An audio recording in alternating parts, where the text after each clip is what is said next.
It's about 6 months since Nigeria began strict regulation at its borders across the country. The effect was most felt at the festive period when edibles like rice and frozen poultry, which are top on the list of the banned goods, have very high demands. However, it seems these goods have still one way or the other found their way across the borders. Some people, for quick business, they will go and print bags of Nigerian rice, inscription on it. Go manage and smuggle this bag into Benin. Bag it with this special rice, arova or whatever. Bring it in. When you open it and see it, you see it's Nigerian rice. But that's not to say that Nigerians have not also been counting the benefits of this move by the government. It seems this has birthed renewed hope in some Nigerians. I informed my wife that we should be eating our local rice. I like it. I love it. The fried rice, I love it. Many people now, about 90% of Nigeria now, we rely now. We appreciate it. Yet there are questions of how long can the country keep up with this strict regulation? Also, how does this affect Nigeria's membership in the economic community of West African states, as well as the workability of AFCFTA? Let's revisit the activities at the borders and its effects on Nigerians. You're welcome. I'm Ini John Mekwa.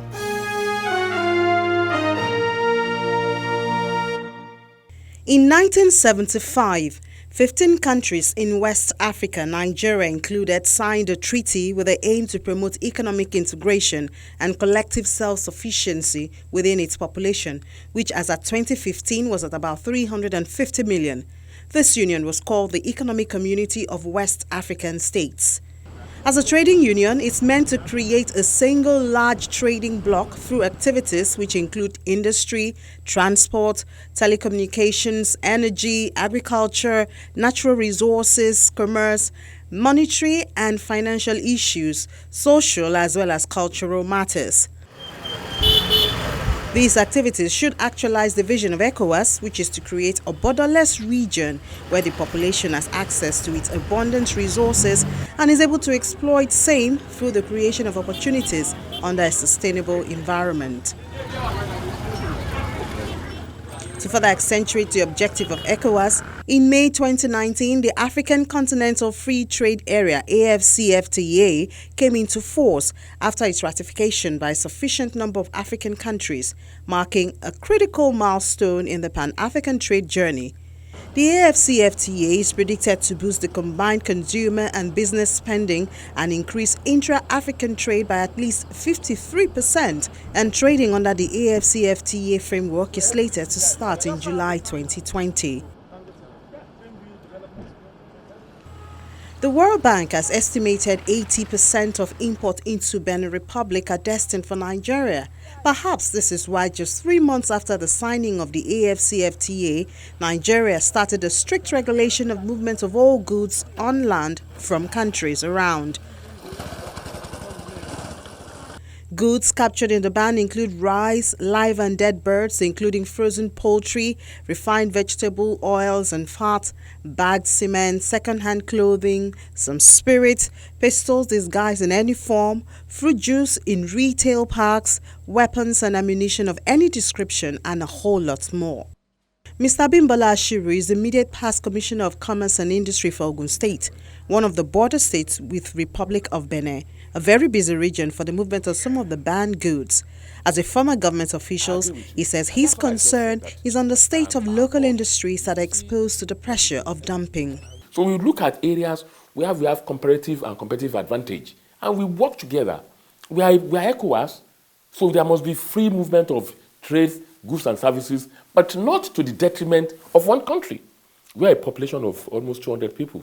Are you getting me? What's the population of people in Benin Republic? So what I'm saying is that they are feeding on us in the sense that all those things they brought into their own country, they are bringing them into Nigeria, whether good or bad, and they put them there. So that's why I would say we can't make Nigeria a dumping ground. Whatever you are bringing into the country, it must be done properly, proper documentation. I mean, I've had situations whereby people are now driving on the expressway and the customs stop them and they look at the papers and they find out that those cars are not genuinely important to the country. Then they have to go to the customs office to get proper documentation and everything, and you pay money. So that means you must have brought in that money That vehicle probably bringing expensive car that's worth over 40 million naira, and you pay nothing. Probably you pay 1 million naira, 2 million naira. So those are the things. You see, this is a country that should be an export-dependent economy, and we now become an import-dependent economy. And don't forget that about 90% of goods that are being imported into Seme, Kotoni there, are actually meant for Nigeria.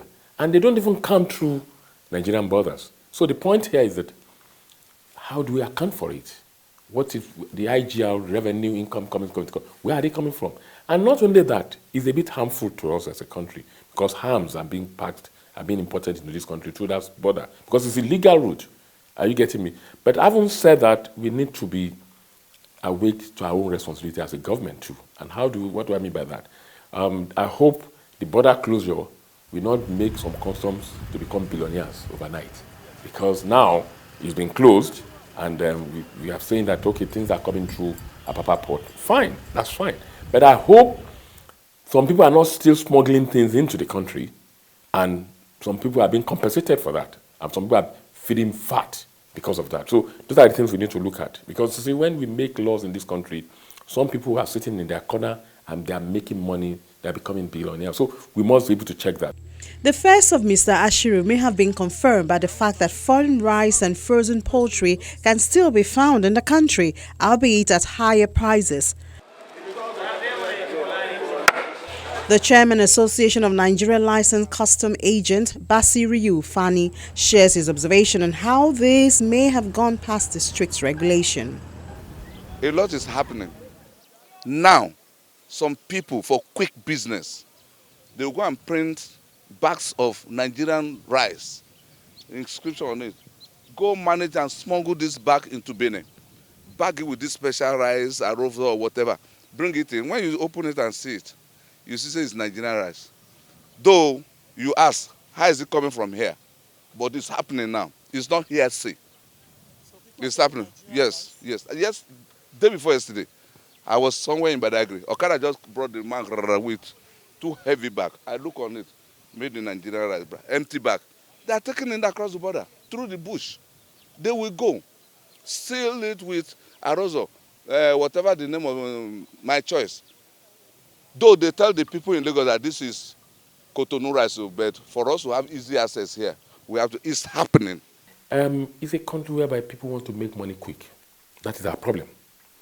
And you were talking about rice being the staple food, but there are other kind of food that we can eat. Let me tell you this. For China to be successful today, they closed their border and they made sure that they make the best out of the bad situation. So what I'm saying is that people are saying rice. Yes, fine. But what I'm saying is that rice is not the only food that you can eat. Let me even tell you this. Some of the rice that are being imported into this country, they're actually expired rice. But, I mean, we have Lagos signed a deal with Kebbi. I remember when I was in Ogun State, I mean, the party and everything, we were actually doing that. But the problem we have is that we have this mentality in this country whereby they say, oh, if it's not imported rice, it's not even rice. But we have Ofada rice. Ofada rice is being grown. I mean, the popular, Ofada is in Ogun State, I'm sure you know that. So we have Ofada rice. What I'm saying is that we should start patronizing what we have. Opinion on the street when it comes to rice also reflects the government's stance. Many Nigerians believe that there may be long-term benefits to the prohibition. I inform my wife that we should be eating our local rice. I like it. I love it. The offered rice, I love it. Many people now about 90% of Nigeria now we rely now. We appreciate it. Though it's affecting us, but there's nothing we can do. We have to mobilize ourselves and encourage our products. Now that the border is closed for a while now, we've been adapt to this rise of a thing. And if you see, there are many of it. There are some full of stones, and there are some that were very okay. It's very good even in cooking. And there are some, if you cook it now, in the next 12 hours, it has turned to water. So those are the things that we are seeing as a disadvantage in it. But to say the facts, we need to encourage ourselves, to orient ourselves. The orientation is what we need in Nigeria. When you allow these people to open their borders for the importation of rice, It's not just about rice. Lawyer and founder of Afe Babalola University, Mr. Afe Babalola, is totally in support of the ban of animal products, as he's had a bitter experience losing investment because of rivalry from outside the country. I have one of the largest farms in producing fish in this country. Last year, we thought we were going to make a lot of money. We invested heavily in fish farming. When it was tried for selling, guess what happened? Price had crashed by 50%. And we had to sell our fish at a loss because we could not continue to feed them. How can you therefore expect us to invest in fishery when the price will crash or is crashing because of importation of a ECOWAS? That's very important. Secondly, we ought to advise the government also that they should ban or reduce custom duties on agric products. I know how much I pay as custom duties on implements which I ordered. That should not be so. It's a mixed bag for dealers in poultry. According to the Food and Agriculture Organization of the United Nations, poultry production in Nigeria amounts up to 454 billion tons of meat and 3.8 million eggs per year, with a standing population of over 180 million birds. About 80 million chicken are raised in extensive systems, 60 million in semi-intensive systems, and the remaining 40 million in intensive systems. Meanwhile, Poultry Association of Nigeria states that annual demand for the poultry value chain is over 500 billion naira, with 165 million birds, 650,000 metric tons of eggs, and 290,000 metric tons of meat demanded annually.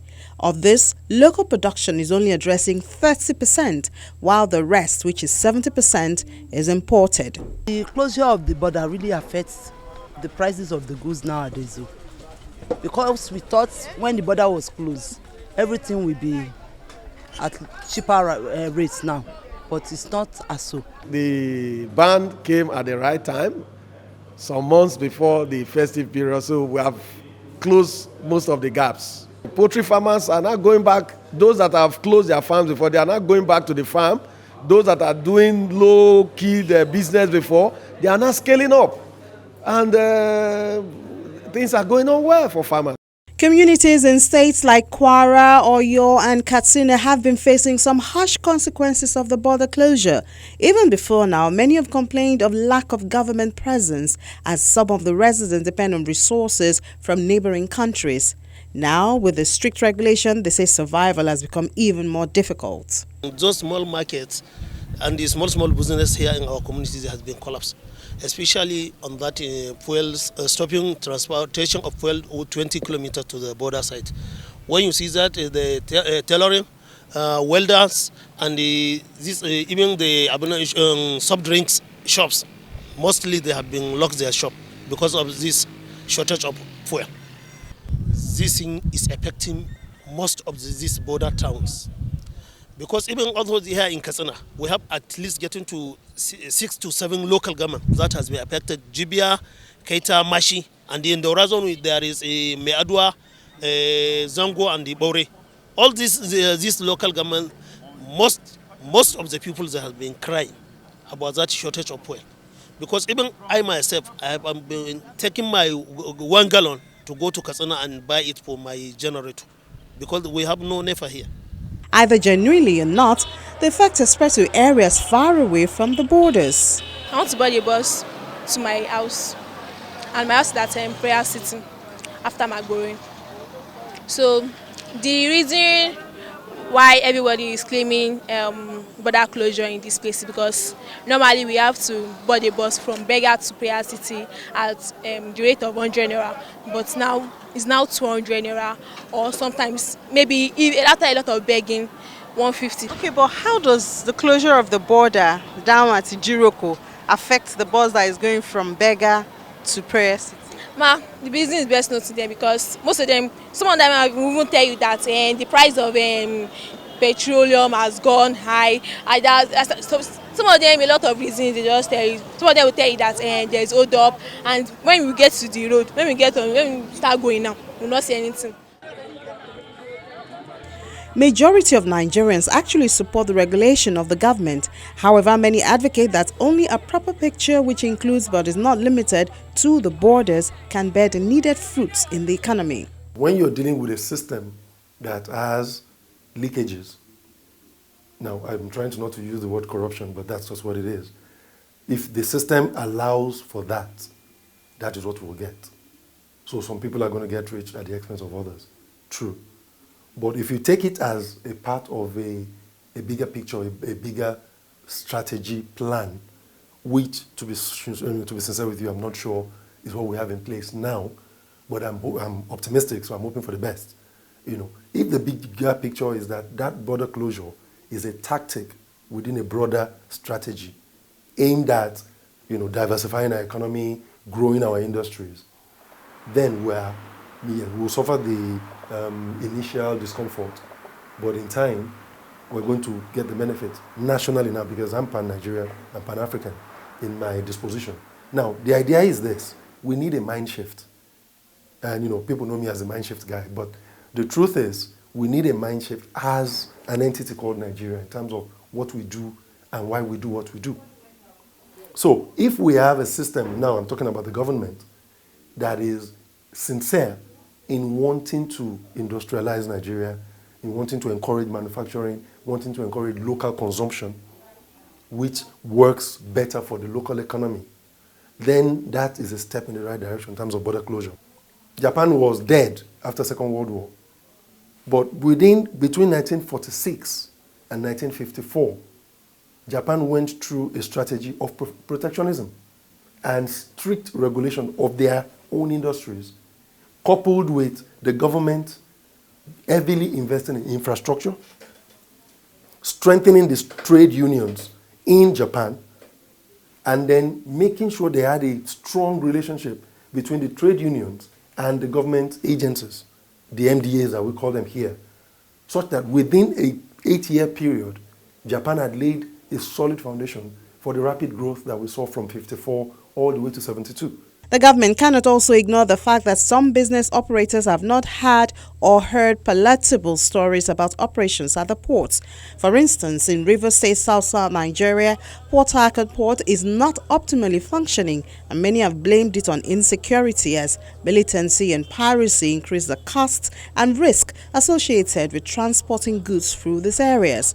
And in Lagos, southwest Nigeria, where the ports are busiest, bureaucracy, traffic management, and multiple taxation have been alleged to discourage transactions. In a civilized environment, you must be able to determine when your goods arrive and when you clear those goods, which is very clear. So I think even things that people are doing things with the information technology in this country, all over the world, we should even make it seamless. All this carrying papers from one table to the other, you want to stamp it. Before you stamp it, somebody will collect money. They become toll gates. No, we should stop that. Security concerns are included in the reason for this attention given to the borders. With over 1,400 illegal routes already discovered, experts have ascertained that these routes have become known for transporting small arms. Figures of about 300 million illegal arms are said to be in circulation and has been linked to not just kidnapping and banditry, but also the clash between farmers and herders, many who have been reported to be non-Nigerians and armed. You see, the production of illegal and small arms in the country is a serious threat to our security, very serious threat. And now these arms have gone into very wrong hands. And with our porous borders, and even both land and sea, very porous. So what I want to recommend that the police and other security agencies should carry out a massive hunt for recovery of illegal arms, massive operations. Joint operation. The police have that duty to ensure that that is done, because these arms are the ones that actually empower the criminals to cause mayhem. Border security entails not only immigration or custom, it also involves other security agencies, the police, the DSS, and other security agencies, because it's a collective responsibility, because that's where the entry into our country. So the police are also involved. The police intelligence unit, the bomb unit, the mobile unit, they're all there at the borders. We also have the border patrol units in the police force. The police are not well funded. They have been staffed for many years. They're underfunded. Other security agencies too are not adequately funded. But thank God that the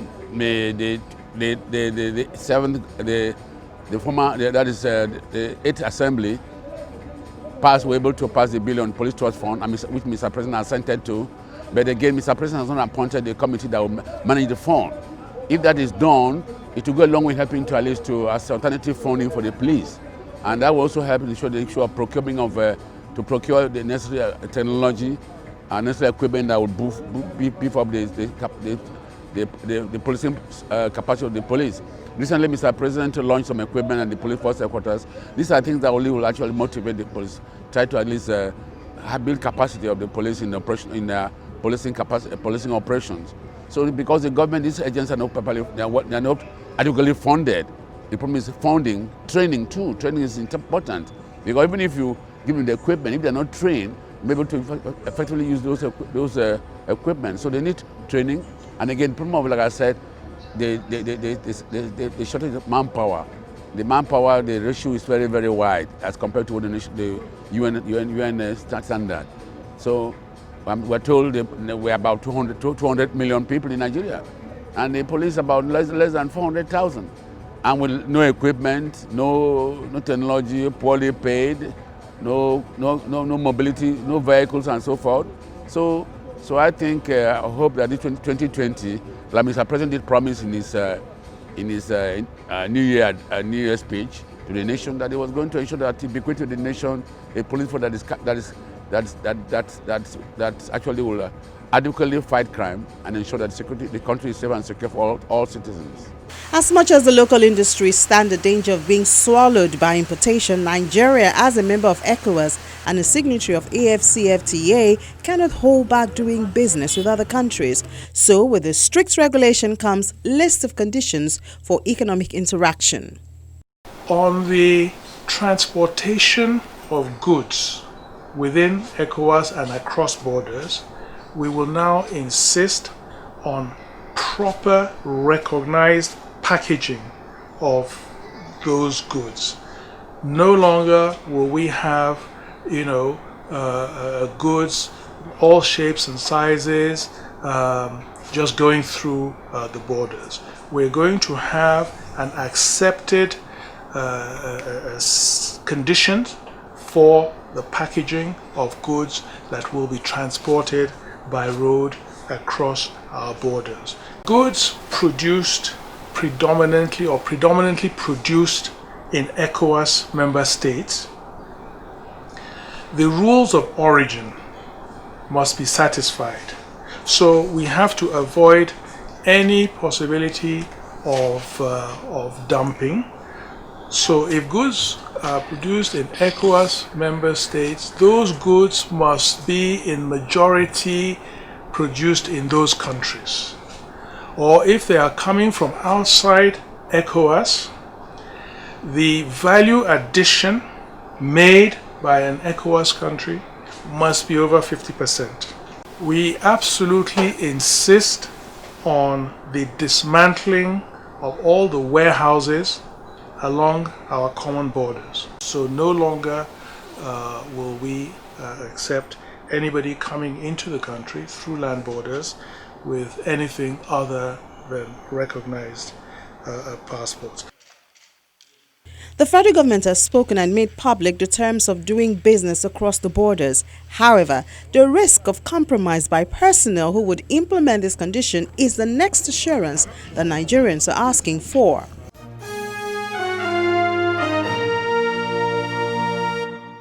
That's our story, but remember that 2020 is a year to share your thoughts and opinion on the issues treated on Big Story. So please send your mails to bigstory@channelstv.com or tweet at Ini Victoria, and it would be used on the next episode of Big Story. So we're waiting to read from you. I'm Ini John Mekwa.